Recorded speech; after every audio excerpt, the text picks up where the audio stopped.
Hello, everyone. Dr. Anna Cabeca here on Couch Talk. And this is this is just an awesome place for really in-depth conversation where I love to bring to you experts in the field of medicine from all aspects, as well as other integrative health specialties. Today, we're going to be talking about genetics. Do you have the right size genes? Or what is it that we really need to understand about genetics? And let's bring this down into common language and really into how do we use genetics to enhance your overall life, longevity, and the enjoyment that you're having of it so that you're really optimally healthy as time goes on. So today, coming from Colorado, we have the genomic medicine expert, Dr. Mary Lauder. And I first came across Dr. Mary Lauder through Integrative Practitioner, doing a featured article on her and her practice, how it's evolved into understanding the genome and how we use that in medicine. So it's great to have you here, Dr. Lauder. Good morning. It's great to be here. And we have a beautiful day on our end. I hope it's beautiful over there. Oh my gosh, it's so gorgeous. Definitely would love to be outside. I always laugh, because the ideal entrepreneur image is sold on your laptop on the beach, right? Right. And that never works because the computers overheat and you can't see the computer screen. So the reality is that just never happens. And the entrepreneurial lifestyle is a 24/7, just like in clinical medicine. So, So let me just tell our audience a little bit about you and your beautiful background. So Dr. Mary Lauder was born and raised in Grand Rapids, Michigan. She graduated from the University of Montana in athletic training and education. She attended Michigan State University for master's work in sports medicine and spinal biomechanics. And that introduced her to osteopathic manipulation, and she became an osteopathic physician at MSU. Her postdoctoral training was in family medicine, and she board certified in family medicine and integrative holistic medicine. She's practiced medicine for about 25 years and served as medical director for several facilities and is currently an assistant clinical professor at MSU College of Osteopathic Medicine. And currently she is living and practicing in her private practice in Lafayette, Colorado. And she just has a beautiful background, and it's nice to have a fellow osteopathic physician here with me today as well. Yeah, great. Yes, we tend to run we tend to run together as osteopaths, all the structural and functional folks. So yes, it's good to be a part of that. Yeah. So go into your background and your journey into using the genome and how you decided how you've evolved in that area of practice and how you really combine, the practice as osteopathic physician, that holistic content into now this new genre of medicine. Yeah, that's a great question. So as osteopaths, we always look at structure and function, right? So the structure of the bones, the structure of the muscles, the structure of the biochemistry, and then how things are functioning. So I was always wired that way. That led me into looking at things more holistically. And people go, well, you're an osteopath. Aren't you supposed to be holistic? Well, yes, but sometimes just as a result of our training, we get back to that reductionistic view of things. So as I was expanding more and more out into the integrative world and truly doing holistic stuff, looking at mind-body medicine, supplements, IV therapy, I saw that I had incomplete information. And I saw that I would know the science says try chromium or try, vitamin E, but then we didn't get really lasting results. So we couldn't really compare the supplementation to, say, a pharmaceutical, but we also saw, I kept thinking there has to be more we need to understand about the patient. What are we missing? And so as we dug into some of the pathways and the functional medicine, that was great. But then it also turned into, well, if we tried that with some folks, they got worse, or why could I never get their thyroid balance? What's up with that? So why am I stuck with T3, and then potentially having some regulatory boards looking down on you because you're using T3, different things that you just have to navigate and be really wise about. And so that kept telling me, if I still don't have the answer, there's something we're not seeing. And so I thought, well, we go back to the patient, we listen to them, we re-examine them, and we rethink our approach to what we're doing. Well, about 2002, 2003, there was some genomic information available to us through various labs, but it was very small sections. And so I saw, well, I could see a window into, say, phase 1, phase 2 liver detoxification. I could understand how aspirin and Tylenol and caffeine affect people, but I couldn't really see what happened down the way. And then I also saw maybe a patient had some abnormal estrogen, or they had an estrogen-related illness. And I thought, there has to be a connection, because phase 1 and estrogen go together, but is that enough? And so I kept having more incomplete information. So actually, I finally got frustrated and quit even thinking about it. For a number of years, I thought, I can't figure this out. I'm kind of done. I'm just going to put it aside. So as I did that, time and science marched on, thankfully. And so what I saw about 10, 15 years later was a resurgence of genomics, but I saw where they were looking at a much larger picture. So they were taking upwards of 200 to 400 genes that they were looking at, and looking at the variations in those genes. And those variations have been labeled single nucleotide polymorphisms, or SNPs, SNPs. I call them snipperdoodles because we have a labradoodle, Lucy, as a dog, so snipperdoodles fits. And so when I saw a bigger picture, I could see things that, while affected in the liver and perhaps a hormone metabolism, I also saw a very significant stress response that stimulated that entire pathway. And then I saw, instead of them having too much of something, they lacked something, so the switch went on, or a switch didn't go on. And as I looked at the bigger picture and looked at literally 8 different systems within the body, bone metabolism, cardiovascular, muscular, nutrigenomics, which is applying nutrition and the right food choices, what I saw was we were literally looking at the blueprint of that individual. And I went, oh, this is what we've been missing. And my aha moment came with a patient who came in and gave me about 137, 150 pages of data and said, I have breast cancer, you need to help me. I'm like, oh, okay, I'll get right on that one. Because I thought, I have no clue what to do with this data. And the way it was so eloquently put forward, and I saw that I could dive down into what's called the biomarker tests. The biomarker tests are looking at your homocysteine level, vitamin E levels, antioxidant levels. And then I applied that right over their genome, right over their blueprint. And that began to put their house together, as it was. And I saw within that that person needed not just a particular type of vitamin D, but they needed to receive it in a certain way. They needed either the liquid vitamin D or shots. That the oral vitamin D was just never going to work. And I also saw that in that situation, that their stress response, they have a little bit of stress they're exposed to, but it goes way off the schedule, way off the trajectory, and it just drives their system. And they didn't have the reserve to stop it. One of the stopping or the breaking steps or the governance on their system would have been glutathione. I measured their glutathione level.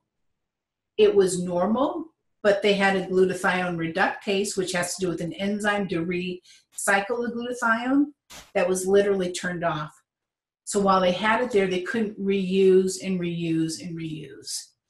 And so what that showed me was, I would have just thought to continue giving more glutathione. And I would have thought, okay, so yeah, everybody needs stress management, things like that. This particular individual needed to nearly become a Zen monk to change the stress level in their life. And that was something that, while they were aware, they said, I don't know what I'm going to do with that. And so I saw the areas I could best support her in was to pull her out of the concrete aspect. Okay, 5 grains of this, 15 milligrams of that, 30 minutes of this type of exercise. And I could begin to really, really see that her pressure point for her illness was stress management. And I was able to put things in place, more support from me. How can we bring in some psychological support? What areas need to change? What does your job look like? Where do you want your career to go? What are your relationships involving? And that had a bigger impact on her. I also saw, through looking at her blueprint and genomics, the difference between this cancer she had as a young woman and the cancer that she was predisposed to 20 years later. Meaning, the cancer she has now was based upon a BRCA gene variation and the result of stress. These ones that were lurking over here were based upon estrogen metabolism that we know come around sometime after menopause, a lot. So she had the potential for 2 different types of breast cancer sitting right there, and she already had one. And I thought, I sat there and I said, this is more than an aha moment. This is a paradigm changer. This is a practice changer. This is a change in medicine that, going forward, we have to be armed with this knowledge. We have to know what we need to be doing for these folks versus, let's just hope you don't get it and good luck. And that was one of the biggest challenges I saw, and the biggest wake up for me to see how valuable this information was, and that I couldn't go forward any farther with complicated patients without this data. It's like, it just doesn't make sense to guess anymore. It made sense to be fully armed with as much science by understanding the structure, and that's really what the genome is, the structure of the DNA within the cell. The genetics is just DNA, a single piece of DNA. And if there's a change in that single piece of DNA, that's where you get mutations and things like that. That's the science. The art of it is, how do you take that genome, that DNA functioning within the cell, and how do you take that and change how it's functioning within the human? Because the body does have the inherent capacity to heal. We have lots of tools for healing. And how do we use those, tap those, understand those to bring those back into a better alignment for healing, health, and wholeness? And that's what I saw how my job switched from just applying certain things and understanding to really using the depth of the genome to balance the structure and the function of that individual. It's beautiful to see it drawn out that way. And you've talked about, in this case of this client with the BRCA gene and also the estrogen detoxification pathway, SNPs, that stress was the key stimulating event. And I want you to go into the chemistry. We'll geek out a little bit here, but going into the chemistry of that. So stress igniting cortisol, shifting other hormones, causing, flipping on or off those genetic switches, right? Right. Yeah, there was. That's perfect, because yes, for her, stress, and the research we know currently, stress and the BRCA gene flips one particular aspect of the genome. And she had that SNP, that variation, that actually flipped on the messaging of the BRCA gene. So you can have the BRCA gene without the messaging to flip it on. So she had both, the BRCA gene and the message to flip it on, and then that powerful, super strong stress response. Her cancer hit her when she was 32. That's young. So that also, knowing that SNP was there, that flipper switch, and the stress, what we also know is the number one treatment for her, surgery. Not chemo, not radiation, because you have to remove that abnormally signaling tissue. That is the treatment. And that's what the literature says too. So we had diagnosis, reason, understanding, background, and treatment option right there. So when you're talking about the switch that flips on the activation of the BRCA2 gene, what SNP is that? I don't know the one right off the top of my head. I can follow that up with you to get that specifically. Well, just thinking that, with people having access, and we'll talk about this, access to their 23andMe, I mean, because that was always my issue with BRCA gene testing, right? Because there's more to it than whether you're BRCA positive, BRCA gene positive or not. And that's typically, for our audience, we can talk about that a little bit. That's typically what you're measuring in genetic testing for hereditary breast cancers.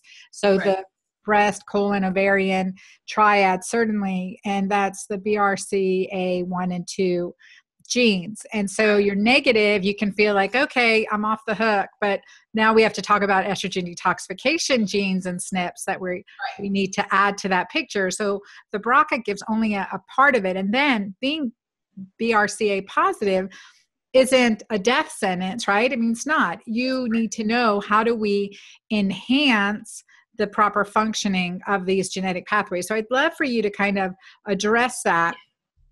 Yeah, because so what you've got is a little bit of confusion between genetic and genomic.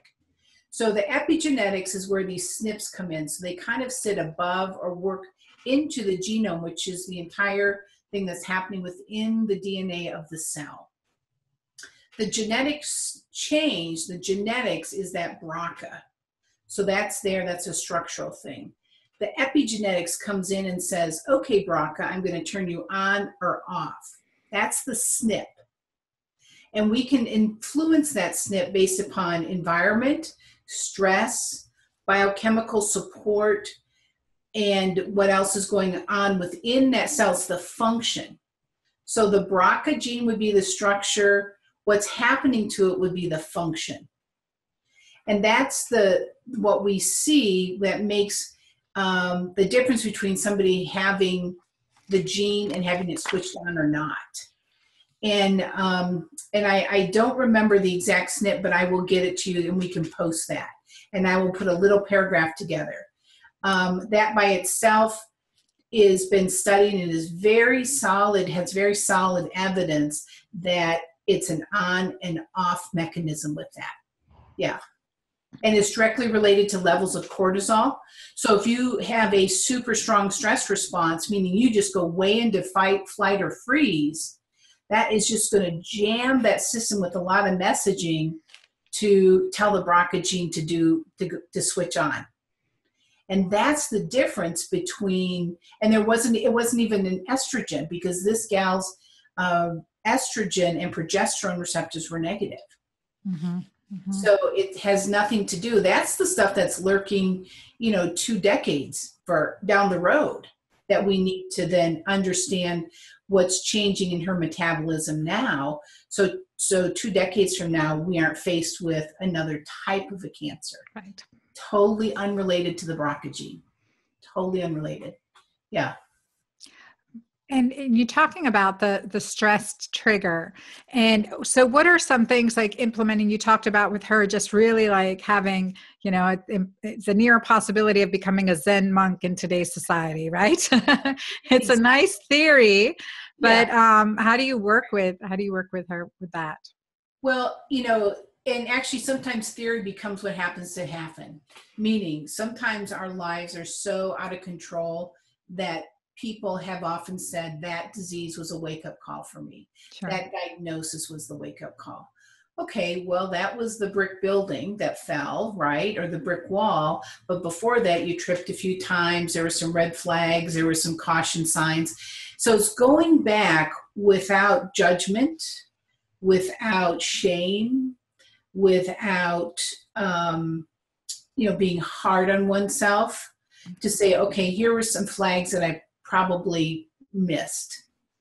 Safe to say.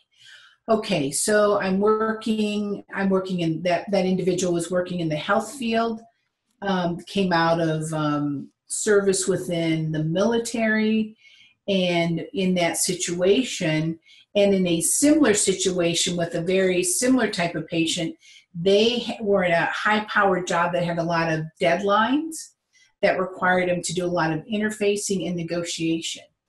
So those were all situations that kept their stress level at much higher throughout the day. They tended to not unplug. And they tended to not have a personal practice where they could really, as we say, core dump and really understand how to get the stresses released out of their system. One of the things we know and are taught osteopathically is that the issues are in the tissues. The stress is there, the trauma is there. So when these traumas occur, we're a multifaceted being, not just physical, but we're a spiritual being having a human experience. We're an emotional being trying to figure out what it's all about, and it may just be the hokey pokey. We don't know, right? And so when that happens, it becomes whatever's true for that individual that we know are those triggers. It could, in a couple of these cases, my patient said, you know what, I'm done with these types of clients. I'm dumping them. One person said, I really question the relationship I'm in. Another person said, well, I love my job, but I can't handle the stress. And so I need to figure this out. And I don't know if I need to do what I'm doing anymore.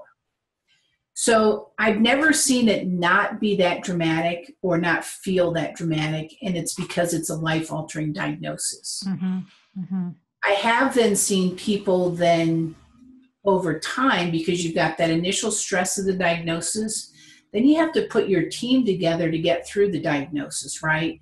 Your surgeon, your radiology oncologist, your oncologist, supplementation, medication. What if you want to detox? All those things. And then having someone help you navigate through the system becomes just amazingly difficult. So as they do that there's various stress responses within that. So you begin to help them find their base, their resiliency. You help them to find what's true for them. What do they want their life to look like? What do they want their spiritual life to look like? What emotional things? Are they enablers? Are they folks who keep rescuing? Do they feel like they're a victim? Are they persecuting? So you've got the Cartman triangle. So there's lots of tools you can begin to lay out there once you know essentially what you're building, which comes from the blueprint. In some cases, I've seen where folks have high neuroplasticity in their cognitive portion of their genomic panel. Translation, mind-body approach is super important for them. And in the one gal that had the BRCA gene, her neurocognitive change was way off the chart. So her ability to have a strong influence into her genes, because we know on a quantum level, this is just, science, that we can influence our genes by communication. And so developing that for a patient, I say, start talking to your genes, have a cell call, talk to your cells. That's the type of cell call you want. Hello there, detoxification. Hello there, liver. How are you? And I know that just sounds about as silly and as hokey pokey as it comes. But what I see is people begin to get connected back into their body. There's a whole branch of psychology, the embodiment. And, mind body, it doesn't mean your mind is out there and your body's over there. It means it's connected. It means it's that embodiment. It means you're hearing what your body's saying and you're in and literally connected within the cells. Trauma drives us out of the body immediately. Trauma drives us completely to be separate. That's that disassociation that occurs. And there's that cutoff, you're right, between the head and the body. And actually, we know there's more receptors in the heart that go upward to the head than start in the head and go to the heart. And so you've got all of that. And then you've got this whole gut thing, and we know about that, the leaky gut, 70 to 80% of our immune system's there. We understand all that. That's basic pedestrian stuff that we should know.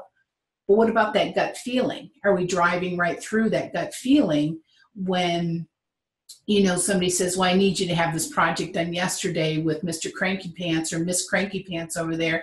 And you just go, okay, once again, I have to fix this. You don't have to fix this. You can say, I can't, or I'm at my limit and I have to change things. And so it's making those decisions and getting back in touch with those things that are literally our core values that drive the influence upon our response to our disease, to our distress, which is really an excessive response to stress, and bringing us back and unwinding what happens to us. And that's a detoxification. That's a change. That's an energetic detoxification. And I couldn't agree more. And I can see how that definitely affects your cell-to-cell communication. And I love that what you said, we can influence our genes by communication, cell-to-cell communication. Yeah. So, and definitely see that. You know, one of the discussions I had with Alessio Fasano way back, a few years back, when his article had come out in Scientific American on zonulin, and we're having a glass of wine and he's eating bread. I'm gluten-free, right? And we're talking and he said, you know, we were talking about cortisol and stress. And I was like, you know, isn't cortisol a big key to why certain people will have this increase in zonulin or leaky gut, et cetera? Because cortisol is the key that unlocks the gate. You know, and he says that is the key that unlocks the gate. It shifts this cascade. And now the more we know about the epigenetics and these SNPs, these pathways, is what's turning it on and what's turning it off. Right. The beauty that I'm seeing is that we can use, you know, we talk about adaptogenic or, you know, adrenal adaptogens. We now know that there are genetic adaptogens, right, that are going to help promote and help turn off, like turmeric. I believe maca is one. You know, I'm big on my maca greens. So that these are where we can influence through our nature, our functional approach, but nothing beats the spiritual approach you're talking about, getting in touch with your core values, bringing your body, your mind back into your body as one. And I definitely have firsthand experience with that, with my PTSD and that my trauma that my family and I went through, and just recognizing too that I was way out here for the most part, ignoring what my body was telling me for quite a long time. Yeah, that's so true. And I think that's a really good point with as we look at genomic panels too, and we look at any of the results we get back from our functional testing that overlays the genomics. So when I get the blueprint, I'm already getting additional tests, whether it's intracellular levels of selenium or red blood cells of magnesium or whatever I'm getting, right? And so then, I've got this lovely, and I found I have a SNP for this, for OCD. So now I just say, don't worry, I have a SNP. I'm just functioning within my SNP. It's all I'll have to look to see if I have that one. Oh yeah, I have it. I believe it was highlighted. So hysterical. There it was, functioning within my genome, right, as I say. And I just started to get so intrigued by the pathways and the minutia, just like I did in college and graduate school with biochemistry. And that's when I realized I could perseverate over the type of B I was giving or the exact micro amount of the type of selenium at the same time of day and within the subfraction. And I thought, wait a minute. Step back. What influences more than the intracellular connectivity, that spirituality, and the communication? And I saw that the folks who had difficulty with the flags they missed, the difficulties navigating the potholes, wanted to stay focused on the minutia, wanted to stay focused on the concrete data. And I'm hoping that as I get more proficient and I have more of the art part of really helping patients go through this, that I can say, yeah, here's the concrete details, but here's really the overall message of your genome. This is what your blueprint's saying to you and what it wants to build within your house of yourself and how it wants to build you and support you. And some folks, I even say, well, your blueprint says a ranch and you're over here trying to build a Tudor. I said, "'Tain't working." He said, there's no second story and there's no circle castle type thing happening over here. It's just a ranch. But over here, you've got this beautiful scape and view and things that you can do, and that's a part of it. But we can't build this because that's not what your genes are saying. And I found that true too when people say, well, what am I supposed to eat? And I'm like, I don't know. Well, I'm going to be paleo. Well, I'm going to be keto. Well, I'm going to be Atkins. I'm like, okay, let's try all these things. People get some success, goes down the tubes, they're frustrated, they come in, and they actually have like an omnirexia where they don't know what to eat and they're afraid to eat. I like that, omnirexia. Yeah. And so afraid to eat everything. Exactly. And so I said, well, and then they want to negotiate. That's my favorite. Well, can I have just a little of that? Or what if I have just this? And I'm like, I can't negotiate this. I don't know what you're supposed to do. Let's see what your blueprint says. And so some folks say, they're not supposed to have any meat, and it comes back and their genome says must eat wide variety of lean meats, fish, green leafy vegetables. And they're like, well, I used to do that, but it didn't seem in fashion. And now, the other is in fashion. So, or I want to be vegetarian just because I want to be. Or some people that are vegan, really, their genome does not support that. And so it becomes a really, really deep question and a very personal question. And that's where just some of the beauty and the magic of the doctor-patient relationship, the provider-client relationship can take shape. And you're just taking some time and being patient and just walking through those steps to say, well, this is the concrete part. How does it feel? How do you want to go forward? What does that really mean? And I've had some people actually reintroduce meats. Some people, I love this one too, who a patient had breast cancer, also had lupus, family history of lupus, and she had some lupus things in course, supposed to be gluten-free and supposed to be no dairy. It's not what her genome said at all.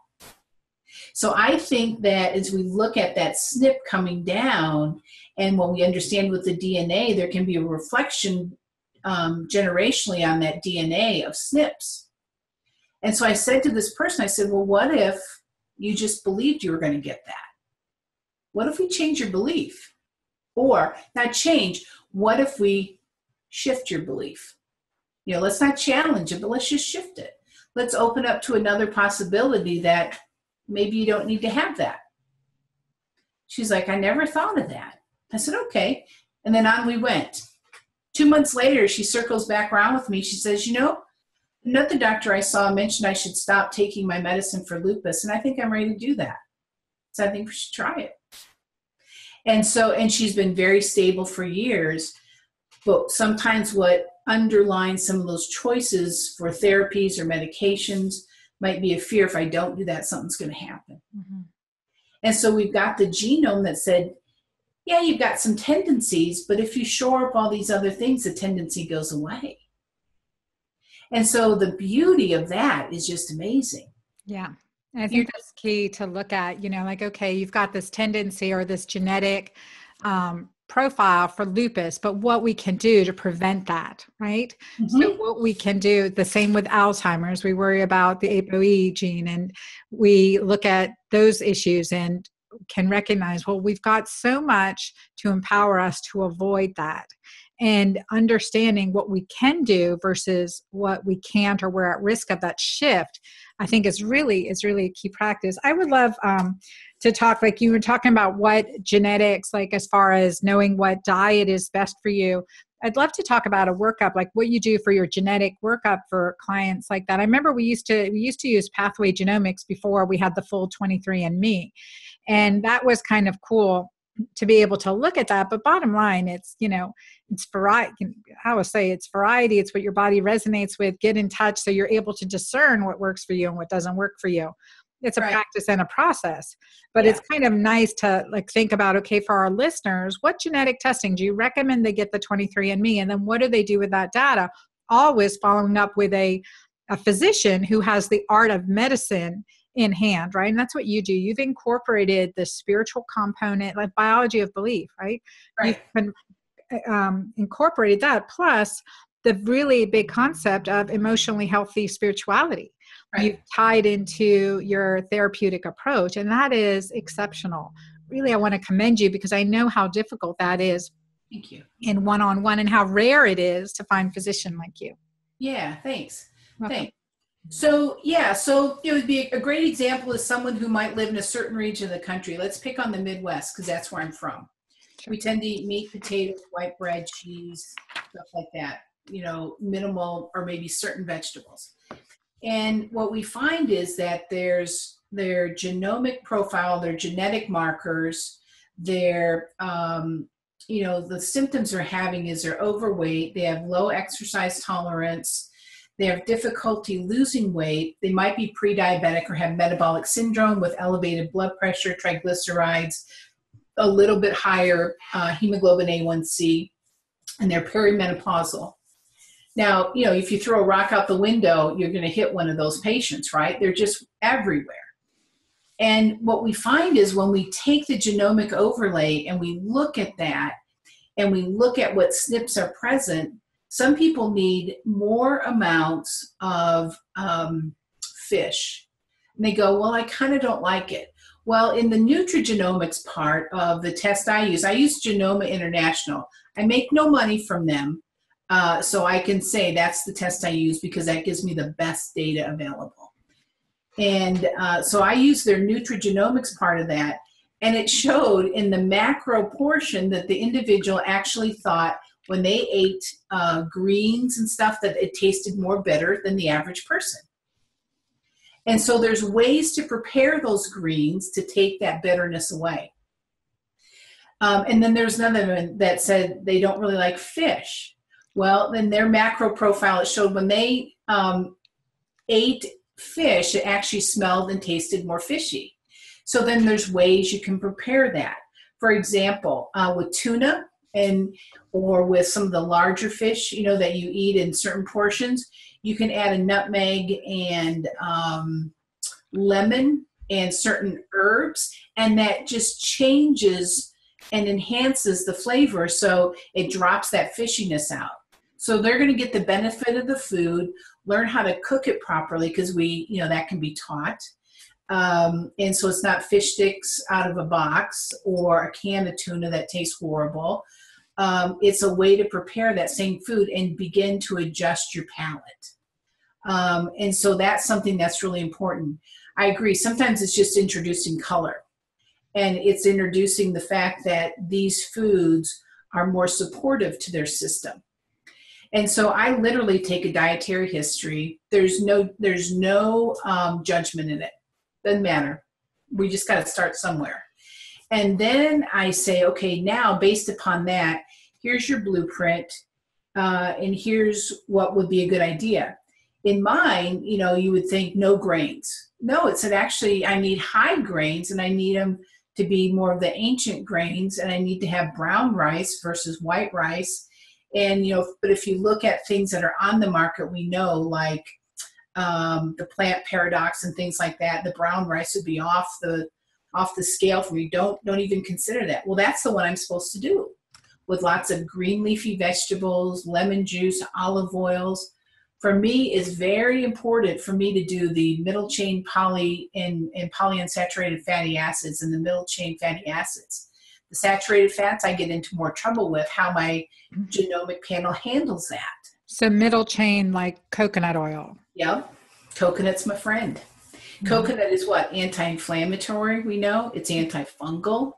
It is good for your brain. It's good for your skin. It's good for the planet. I'm all over that. And so transition that and use that for more of your oils. And get, step away from more of the heavier plants or the beefs and the porks and things like that. So it's very interesting. And you just kind of begin to shift things. And I say that shift in time takes patients 3 to 6 months, a lot of reinforcement, a lot of education. It's like anything you start, you find dead ends and cul-de-sacs and figure it out, right? And come on back. But the biggest thing to make it fun and learning and an adventure, And I'm actually hooking up with a friend of mine who's a foodie, and she's a food writer. And so she's taken the culinary genomics course, and I'm deep in the science course and medical course right now. And we're going to actually put things together because we want this to be fun for folks. Yeah. We want the food choices to resonate with them. We want it to support them and to be healing versus like, oh, I got to have kale again. You know, it's like now, once I see these things and see how these foods come in to support my system, I can't get enough of them. Like, where's the kale? Are we out? You need to go buy more. And, or, you know, where is the spinach? What's that looking like? And I found more influences from the thyroid, not from the cruciferous sides, but from the heavy metal sides, from the detoxification side, from the liver sides, and from vitamin D sides, where thyroid had different changes in how it was metabolized, rather than saying, oh, you're eating too much broccoli. Yeah, let's emphasize that, because that is such a big thing. People on thyroid medicines and people with thyroid are fearing the cruciferous, and you're like, that blows my mind. We know inherently when we think about it, that does not make sense, right? Right. So Right. let's talk about these bigger influencers on the thyroid, because that is an epidemic today. It is. Our listeners, probably several of you out there listening, have hypothyroid, have had Hashimoto's. So they're here, the genomic panel can really, really play a big role in understanding what are the big actors causing this thyroid dysfunction. So Exactly. I'd love to address that, because it's such a big issue, especially in the perimenopause and menopause, when we've got our estrogen detoxification issues going right along the same side with our thyroid detoxification issues. And Right. so, let's talk about that. Yeah, that's Thank a perfect example, because I think the best success for that has been we stepped back and looked, and we found viruses influencing thyroid, which I did not give thought to until about 18 months ago. And what I saw was so many people, and I thought maybe this is just a Colorado thing, but everybody came to me and nothing was working. And I'm like, seriously, you know, we got to figure this out. And so as I went back, I redid the history on all the patients. Tell me about your childhood. Tell me about early diseases. Tell me about infections you had. And I began to see a pattern that people had mono. And I'm like, mono's Epstein-Barr. Epstein-Barr is herpes 6, or herpes 4 rather. I wonder if we were to readdress or look at this. And so, and those folks also got their genomic test done. And there wasn't anything really in the smoking gun regarding thyroid. And I'm like, not what I was expecting. Mm-hmm. So I went and looked at the viruses, and they all had a history.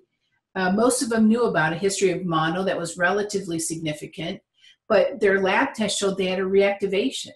So they had their titers showed they had a previous exposure, but their titer numbers were really high. And I said, okay, let's sit and think about, are you having some fatigue? Are you slow to recover after you go to your exercise class? What's your sleep quality? Are you having some night sweats? Things that we might have passed off. So I kind of resurfaced some of those Epstein-Barr types of symptoms. They were all having them, every single one of them. I'm like, okay, well, let's treat the virus. So we began treating the virus. Because I do integrative care, we use IV therapy, ozone. I mean, that's going to be, a whole nother conversation. Mm-hmm. And homeopathics. And, so we began treating and supporting the body. And as I've been treating in the body and getting the viral loads down, their thyroids have been responding. And 2 people I've been able to take off thyroid medicine. A couple people were just hanging around, but if we try thyroid medicine on them, they overreact. They get palpitations. They don't feel well. They sweat. They feel like they're coming out of their skin. And then if I give them synthetic, it's worse. If I give them porcine or the Armor, it's even way worse. If I use T3, that sort of works. And so we're kind of sitting here. So what I'm doing is just saying, okay, let's get into good nutrition. We know what some inflammatory markers would be, of course, anything white. Let's eat according to what your blueprint says you need. okay, you can actually have grains. You're one who can. You're one who can't. And it's the same symptoms. Both have elevated viruses, but their genome is different. Mm-hmm. Does that make sense? Yeah, absolutely. And so I'm like, okay, so for you, we get to do this, and for you, we get to do that. And we're like, and I'm going, oh, and they're both getting better. I would say the art of medicine, two patients come in with exactly the same complaints, leave with two completely different recommendations. Exactly that. Yeah. Yeah. And so, so that's how we're doing it. So I think that's really fascinating because the thyroid virus connection. So besides Epstein-Barr virus, and that's something people can check titers on right now, right? What would they test for? Epstein-Barr virus antibody? Yes, there's a titer. I'm using, again, I don't get paid by any of these labs. I use LabCorp because I can get different titer levels. Yeah. And it's an EpsteinBarr panel. And then the conclusion of the panel will be was a previous infection. Okay, but then the titer level might go up to 30, but your level is over 600. Yeah. So that demonstrates a reactivation. Mm-hmm. And the other thing is having these, if they're moms, especially check with their kiddos. Some of these protracted sore throats have come out positive for mono. And what we learn in medical school is what? Mono, you have to be a teenager to young adult. No, we're identifying mono in 8-year-olds. Wow. And there's actually some evidence that's coming in past genetically and genomically. So the moms who might have had really bad mono, then their kiddos are picking up some of that too. So I think that's just super fascinating. I found an 8-year-old with it. I never would have believed it. That is fascinating because you do think of it as a young adult or teen. When you talked about thyroid and virus connection and really just the epidemic that we're having right now with thyroid, you had mentioned before, heavy metals, yeast. I mean, those are big issues. Estrogen, birth control pills, all those things affect our thyroid function. Yes. But when you measured viruses, I was thinking, what about like the flu shots and the vaccines that we're doing? Is that is that a component? I'm just curious about that. I don't know. I think that's a very good question. I think we don't know because, the vaccine issue is such a hot button. And as soon as you say something, you're labeled one way or the other. Yeah, better be careful. Yeah. And so I sit in the middle of that. I think there's things we know and things we don't know. Yeah. The things we know is that we've saved a lot of folks by using vaccines. The things we don't know is what happens when we put all the vaccines together and administrate them at once. Right. I mean, we didn't test them that way, so we don't know. And we have to be honest with ourselves. Right. The things we do know is that we make the viruses. Some of them are synthetic. They used to be live. A lot of them are now dead or, not attenuated. And some of them were made through animals like chickens, avian. And avians can have stealth viruses. Well, the definition is stealth, right? Hidden. We don't see them. So those are things we don't know. And I think we just have to be honest with what we know and don't know and say possibly. But and again, if we go back to that genome of the individual and maybe that person can't get rid of viruses real well. Maybe they have a problem detoxifying heavy metals. Okay. And in comes a stealth virus that we weren't aware of. It creates a perfect storm. And so backing that out becomes a challenge. First, understanding that it may even exist is a challenge. Then figuring out how to back it out. So I think that's completely fascinating. I don't have the answers in that, but my curiosity is very high. Yeah, my curiosity is high there too. And that's always good to listen to that intuitive aspects of ourselves, right? And just always weighing the benefits versus the risk, what we know versus what we don't know. Yeah. And how we feel about that. Like you said, the biology of belief, right? Right. So Genome National or Genome International? International. Genome International. They're out of their lab is in New Mexico. I can forward that information. I don't have any financial relationship with them other than I use them for testing. And do they take the 23andMe data or do they do their own? They do their own. And then they give you a patient-friendly printout, hopefully. Yes, 137 plus pages. Oh, man. Yeah. And so what I found, because I have patients, there's some price to it. The range is anywhere from, 300 up to 2,500, depending how in-depth of analysis you want. I try and recommend the high-end analysis because I spend a lot of time. I work with their medical director, Dr. Roberta Klein, and going through the data meticulously. Mm-hmm. And so you're paying for the data analysis plus, 2 physicians who've been in practice 25 years plus each looking at everything. Mm-hmm. And so their database, how they analyze it, is pretty amazing because it comes out in cardiovascular panel, bone health panel, cognitive emotional panel, detoxification, nutrigenomics and nutritional elements, and exercise. So it even goes down to the type of exercise an individual has, and they're overlaying a number of different genes. And so you're getting the texture of the genes and then the texture of the SNPs within those genes or potential functional changes. I have not seen any other data out there. I know people take some of the 23andMe and put it into other websites like LiveWello and stuff like that. And I've tried to cross-reference them, and I see things, and I even had one patient say, I don't have any smoking guns. I said, okay, I'll look. Oh, I saw 4 smoking guns in like 5 minutes, that if I would have had them just analyzed a different way, I would have known exactly what to do. Yeah. And the patient sitting in front of me, and she's a chronically ill patient. Yeah. How can, so you can't really say you have no smoking guns and you're chronically ill. Yeah, there's something there. Yeah. So I found this to be the most advanced test on the market, honestly, and it's given me the best, I've been able to do my best clinical work with it. That's all I know.